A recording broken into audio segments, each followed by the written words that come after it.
I was never really close to my dad. Not in the way people say daughters and fathers should be.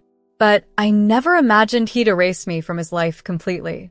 When I was a kid, my father, Charles, saw being a dad more like a job than a joy. He did the basics, paid the bills, put food on the table, but the warmth, the hugs, and the affection I read about in stories never happened for me. When my parents split up, I was 13. I still remember my mom and me standing in the doorway, watching him pack his things. It felt like he was checking out of a hotel, not leaving his family. Before he left, he said, "You can visit anytime," in the same casual way someone might suggest trying a new restaurant, not like a promise, more like an option. He never actually visited me. The phone calls became less and less, and his excuses grew. Work is busy. Maybe next weekend. I learned not to wait for him. I tried to accept it, to expect disappointment. But I wasn't prepared for what I found one day. It was a lazy Sunday. I'd just finished cleaning my small apartment, the one I'd worked hard to afford by myself, without any help from him. I sat down, scrolling through my phone, liking random photos, not paying attention. Then suddenly, there it was, a wedding picture. My dad was standing next to a woman I'd never seen, grinning like he'd just won a huge prize. Her dress looked expensive and elegant. She was holding on to him, like they'd always been together. Next to them stood two teenagers I didn't know. The caption hit me like a wave. My new family. Feeling blessed. My heart stopped. My new family. At first, I thought maybe I'd misunderstood. But no, there it was, clear as day. He had a whole new life, a new family, and I hadn't even known about it. I clicked on the album. Picture after picture of the wedding, the party, the cake, the speeches, everyone dancing and smiling. Everyone but me. I hadn't even been invited. I wasn't in a single photo because I hadn't been asked to come. My stomach twisted. I kept scrolling, hoping I'd find some mistake, something that would show I'd imagined it all. But the only thing I saw was a comment from a distant cousin. "Congrats, Uncle Charles. So happy for you and your beautiful family." Beautiful family. Like I was invisible, like I'd never existed. A cold anger filled me. He had replaced me. Maybe I should have seen it coming. A few weeks before, he called me for the first time in ages. The call felt weird. "Hey, kiddo," he said, using a nickname that felt like it belonged to someone else. "I just wanted to let you know I'm getting married. Nothing big, just a small celebration. Just the two of us." I told myself it was no big deal. Maybe it was just a quiet courthouse wedding. Nothing fancy. But this wasn't small or quiet. It was planned and full of people who mattered to him. People who weren't me. The hurt hit me like a punch. My father had celebrated his new life and his new family and left me out on purpose. But his new stepkids? They got to be there. They got the cake, the fun, the family I never had. I felt tears building up, but I refused to cry. Not for him. Not anymore. I took a shaky breath and tried to steady myself, thinking, what do I do now? I could act like I hadn't seen the pictures, pretend I didn't care. But I did care. And if he thought he could just swap me out of his life, like an old photo that didn't matter anymore, he was wrong. It wasn't that easy to forget. I stared at my phone, my heart racing. It wasn't just that my dad got married. What hurt most was that he had chosen to leave me out. There was only one way to find out why. My hand shook as I pressed call. The phone rang once, twice. Then I heard his voice, steady and casual, like everything was fine. Like nothing had happened. Like he hadn't just erased me from his life. "Hey, Dad," I said, trying to keep my voice calm. "Congratulations." There was a pause. He didn't expect me to know. Maybe he hoped I wouldn't find out. "Oh, thanks, kiddo," he replied, using the same nickname he used when I was little, back when I still believed he cared. "I saw the pictures," I continued, letting my words sink in. "It looked like a beautiful wedding. Must have been nice to have your whole family there." There was another pause. This one was longer and heavier. He finally said, "Carol, You told me it was just the two of you." I cut in, my voice sharp. "That's what you said, right?" "Small. Just you and her." "It was small," he answered quickly, almost like he was trying to defend himself. Just a few close friends and her kids. Her kids. Not me. Not his daughter. So, her kids got to celebrate with you, but your real daughter didn't? My voice trembled, but not from sadness. This was pure disbelief. He sighed the way he always did when he didn't want to deal with something. Carol, listen, I didn't think you'd want to come. You didn't think I'd want to come? I repeated, my voice shaking. Since when do you decide that for me? He tried to explain, but his words sounded weak. It wasn't like that. I didn't want things to be awkward. With your mother and I. Don't bring Mom into this, I snapped. She had nothing to do with your decision. You left me out. That was all you. Silence filled the call. I could almost picture him searching for a reason, trying to make it sound better than it was. I didn't mean to hurt you, he finally said, his voice softer. I've moved on, Carol. I have a new family now. There it was. The words that confirmed everything I already suspected. I wasn't part of his life anymore. Right? I said, my throat tight. So, when you wrote my new family on Facebook, you meant it. I'm not in the picture anymore, am I? That's not what. No, I get it, Dad. I said, my voice cold and flat. You replaced me. And that's fine. But he shouldn't expect me to just pretend none of this happened. He let out another sigh. Carol, I don't want to fight with you. Neither do I replied. But I want you to remember this moment. Because this is the last time you'll get to act like what you did was okay. Carol. I hung up. My hands were shaking, but my mind felt clearer than it had in years. This wasn't just about missing a wedding invitation. It wasn't just one small thing. It was about years of being ignored, pushed aside, and treated like I didn't matter. All of it had finally caught up with him. He probably thought I'd just get over it like all those other times he let me down. But not this time. This time, he was going to understand what it felt like to be left out. For once, I had the power, and I knew what I wanted to do next. I never thought of myself as someone who needed revenge. But sitting in my apartment, staring at those wedding pictures I wasn't in, I felt something inside me go cold. This wasn't about one mistake. It was about a lifetime of being treated like I was just a leftover from his old life. Well, he was about to see that I wasn't so easy to erase. I took a deep breath and started typing out a message on Facebook.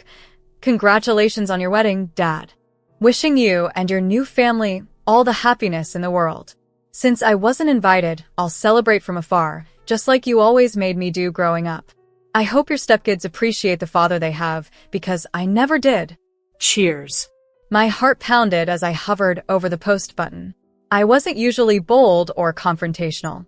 But this time, after everything he'd done, I felt like I had nothing left to lose. So, I hit post. Almost immediately, notifications began popping up, likes, comments, messages. Some were from family members who hadn't even known I wasn't invited. Wait, you weren't there? Carol, is this real? Why would he do that? I thought it was just a small wedding. He made it sound like nobody else was there. Others were from his side of the family, trying to make excuses. Maybe it was a mistake. Maybe he thought you were busy. Don't put family drama online. It looks bad. Then, the notification I'd been waiting for appeared. Charles commented on your post. I clicked so fast that I almost dropped my phone. Carol, can we talk? Please call me. I stared at his words. Just hours ago, I meant nothing to him. Suddenly, he needed me to fix what everyone else was seeing. For the first time in my life, I had his full attention. But I wasn't finished yet.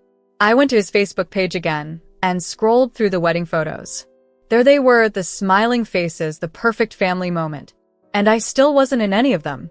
I wasn't even supposed to be part of this. And then suddenly, there it was, a comment from my dad's boss. He wrote, "What a beautiful family, Charles. Wishing you and your kids all the best." Kids as in plural. His boss thought I was in the photo, that we were all one big happy family. That was it for me, the final straw. So, right there under his comment, I replied, "Actually, I wasn't invited to the wedding. Charles decided his stepkids mattered more than his daughter. Just thought you should know." It was out in the open, impossible to ignore. I could almost picture my dad reading that, jaw clenched, rubbing his temples and stressing about how to fix the mess. But this time, he couldn't just sweep it away. Minutes later, my phone started to ring. Dad. I let it ring a few times, then let it go to voicemail.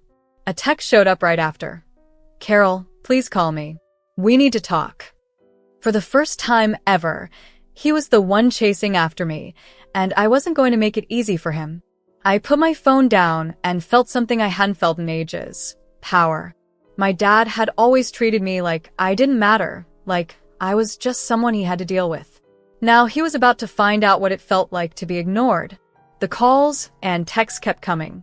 He kept trying over and over, desperate for a response.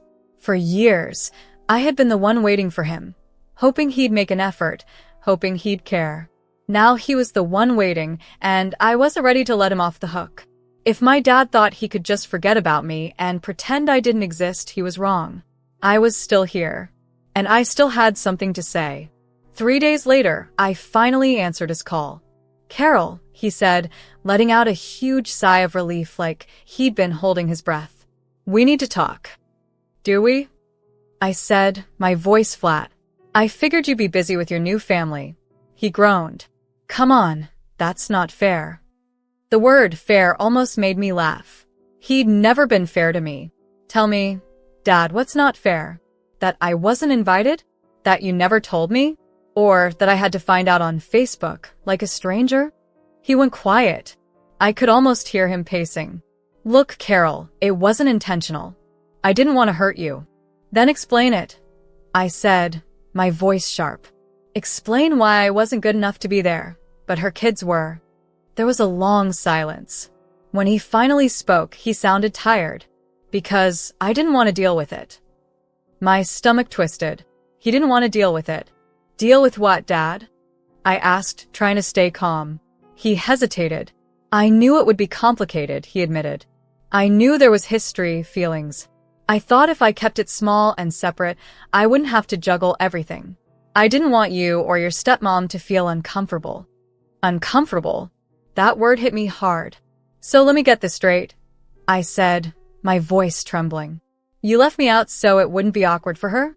It wasn't just about her, Carol. Then who was it about? It definitely wasn't about me. That silence said everything.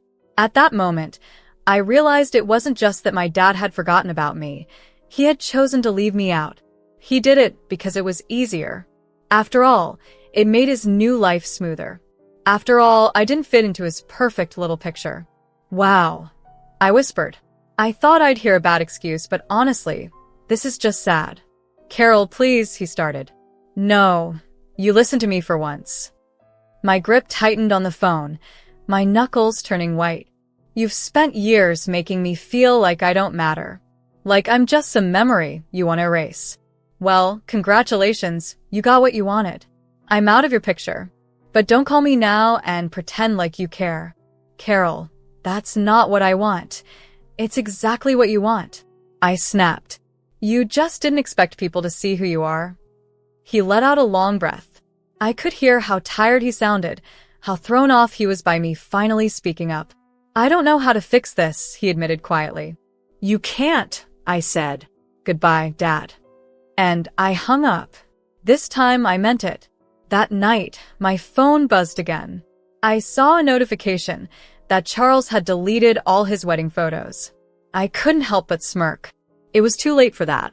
No matter how hard he tried to hide what happened, he couldn't erase the damage. For the first time, I felt free. I didn't have to wait for his calls or hope he'd finally see me as his daughter or pretend that his absence didn't hurt. I drew a line, and I wasn't crossing back over it. But life has a way of testing you, even when you think you're done. Just when I thought Charles was out of my life for good, he tried to come back. It started with an email. After that last phone call, I thought he'd disappear and go on pretending I never existed like always. But there it was. We need to talk. I hesitated before reading it. Carol, I know you're angry, and you have every right to be. I don't want things to end like this. I made a mistake, and I should have done things differently. Can we meet just once? I owe you that much. Dad. I stared at the words, waiting to feel something, anything. For so long, I'd wanted him to admit he was wrong, to say he should have treated me better. Now that I finally had those words, they felt empty. I closed the email without replying. I didn't have anything left to say. The next time he reached out, it was through my mom. I was folding laundry when she called. I smiled when I saw her name pop up. "Hey, Mom." "Carol, honey, I need to talk to you about something." I could hear the hesitation in her voice. "What's wrong?" She sighed. "Your father called me." I froze. "Let me guess, he wants to see me." She was quiet. "Yes, he does." I closed my eyes, squeezing the fabric in my hands. "Mom, no." "Carol, just listen." "No," I said, firmer this time. "You don't get it. He didn't just forget about me at his wedding. He made the choice to leave me out. He's been making that choice for years." She was silent for a moment. "I know, sweetheart. I don't blame you for feeling this way." I braced myself for her to say, and she did. "But I think he's scared." I let out a dry laugh. "Scared of what? Losing me?" "He already did." "Carol, sometimes people don't realize what they've lost until it's too late. Maybe he's finally starting to understand." I heard the hope in her voice, the same hope I used to carry for so many years. But I wasn't that little girl anymore, the one who used to sit by the window and hope her dad would show up. I took a deep breath. "Mom, I love you, but this isn't your fight," I said gently. "He made his choice, and now he has to live with it." She let out a long sigh. "I understand, sweetheart. I don't want you to have any regrets." "I won't," I promised, and this time, I truly believed it. A week went by. Then another. I thought that was it, that I was done with him for good. But then, out of nowhere, he showed up at my door. I had just come home from work, tired and ready to relax, when I heard a knock. It was strong, but somehow familiar. My stomach twisted. I peeked through the peephole. "Charles." For a moment, I considered ignoring him, pretending I wasn't home. But something inside me, curiosity, maybe a bit of leftover anger, made me open the door. I swung it open, my face cold. "What do you want?" He looked older than before, worn down, his confidence gone. He almost seemed smaller, like all the weight he'd carried had finally caught up to him. "Carol," he said, trying to smile but failing. "Can I come in?" I stared at him, thinking. Finally, I shook my head. No, he just stood there, looking lost. The man who used to seem so distant, so untouchable, now looked like someone who had nowhere left to go. "Carol, please. Let me explain." I crossed my arms. I wasn't about to make this easy for him. "Explain what? That you didn't want me at your wedding? That you started a new family and left me out? That I only matter to you now because I embarrassed you?" He rubbed his face, letting out a shaky breath. He wasn't used to me being this strong. "I deserve that," he admitted quietly. "I know I do." I raised my eyebrow. That was new. "Then why are you here?" His shoulders slumped like he'd finally realized he couldn't just talk his way out of this. "Because I lost you," he said, voice soft and real. For the first time, he sounded honest. "I don't even know when it happened. Maybe after the divorce. Maybe even before. I convinced myself you'd be fine without me, that you didn't need me. And I let that be my excuse." Those words might have meant something years ago. But now? I wasn't sure. "And the wedding?" I asked, my tone even. "Was that just another excuse?" He looked down, swallowing hard. "No. That was a mistake. A big one. I should have wanted you there, Carol. I should have fought for you, and I didn't. I know I can't fix it. But I need you to know, I regret it. I really do." His words hung between us. Regret. Not love. Not a real promise to make things right. Just regret. And that wasn't enough. "So what now?" I asked, watching him carefully. "You've said your piece. What do you want from me?" "So, what? You want me to just forgive you?" I asked. "Pretend none of this ever happened?" "No," he said quickly, shaking his head. "I know I don't deserve that. He paused, searching for words. "I just don't want the last thing between us to be anger." I looked at him and honestly, for the first time, I didn't feel angry. I felt nothing at all.